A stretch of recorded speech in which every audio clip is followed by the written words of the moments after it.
Now we're good. Okay. And then we'll go right about there. I've done okay. I worked in television for 40 years. 3, 2, 1. Aloha, welcome to the Solar Coaster live show here at RE+Hawaii. It's number 2. We're in January of 25. I've got a fellow here, AJ Perkins, Techflow Inc., but probably some other companies too. He's a great speaker, and we've seen him talk about some amazing things throughout the conference. So thank you very much for joining us today. You're welcome, brother. Pleasure. And AJ, I know you're doing some amazing stuff in hydrogen right now, and I really want to get a sense for that. But introduce yourself, tell us who you are, and then we'll kind of work our way into that. AJ Perkins, born and raised in Kaneohe, and I do a lot of microgrid stuff in the continental US. We've got a little over 3.8 gigawatts of microgrid projects that I've got under contract, and I work with a company called Techflow. We have the EV infrastructure contract at all the military bases. Wow. And then we recently just secured a 7-year, $2.1 billion contract with all the TSA stations around the country. So we've got employees on both the military bases and the airports, and that's actually what kind of got me to Transit Authority, TSA.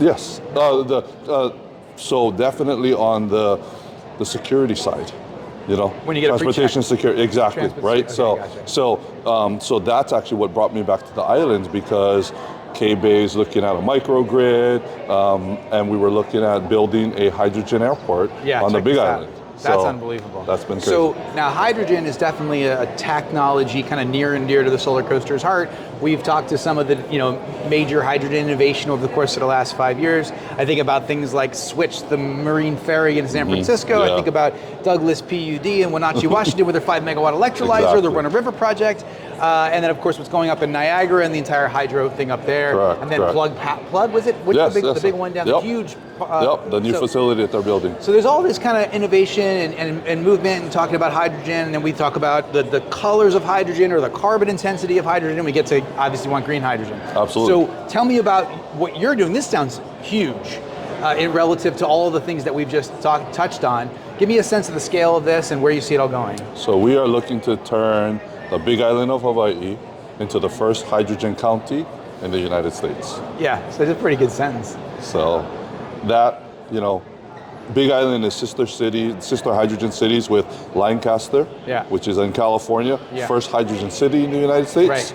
They stood up Lancaster Energy, and just recently they actually created, the CEO from Lancaster Energy became the CEO for First Public Hydrogen, the first public utility based on hydrogen that's in California. Unreal. Big Island, Lancaster, and Mine, Japan are sister cities that the DOE put together to help learn and teach each other and see those experiences within hydrogen. So now for us to take the Big Island and turn that into the first hydrogen county is a natural progression towards what we need here in Hawaii for energy security and independence. So it's interesting to bring up Japan, because the Japanese kind of quietly have been working with hydrogen for a long time. A long time. And they've been doing, I think maybe more like gray hydrogen with a lot of their fuel refining facilities in maybe Indonesia, and moving up Transpo, moving up the hydrogen to Japan and deploying it throughout Japan in tens of thousands of home-based fuel cells. Yep. That's something that's been going on. People don't really talk about this a lot, right? Yep. So the Japanese have an experience with hydrogen and a sense of how this operates from the entire supply chains through to the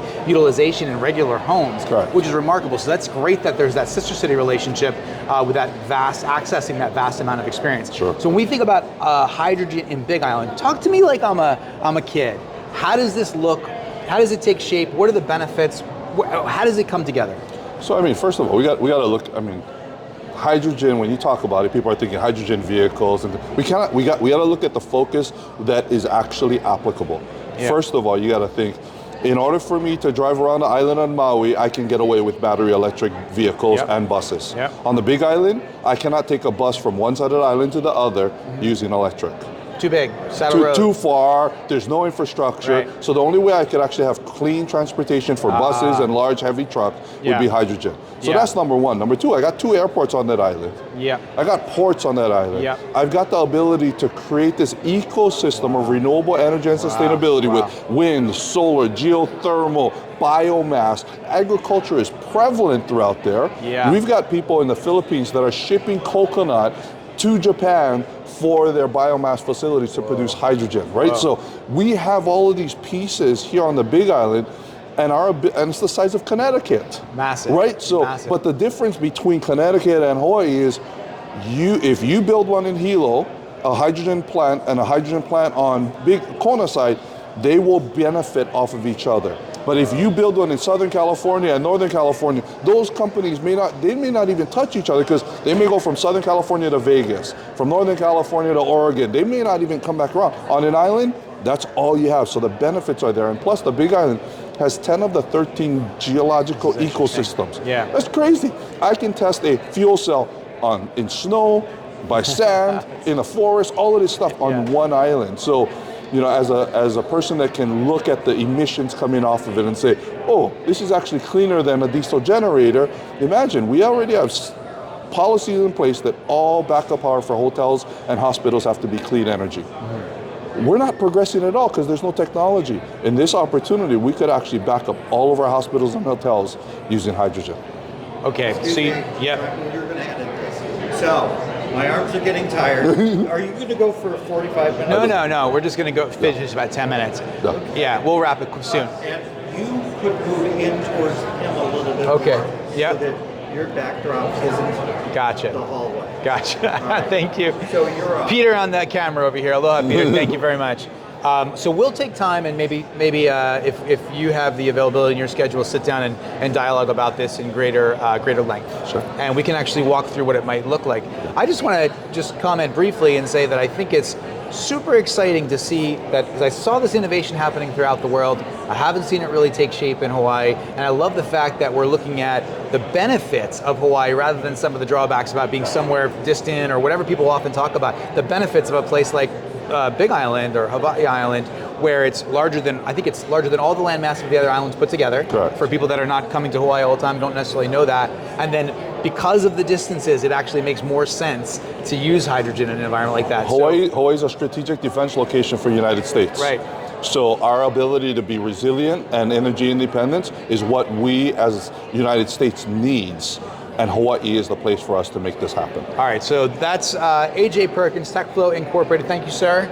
We're going to hear more about this. Hawaii, the first hydrogen island. Aloha. Aloha, guys. Thanks, buddy. Perfect. Yeah, I appreciate it.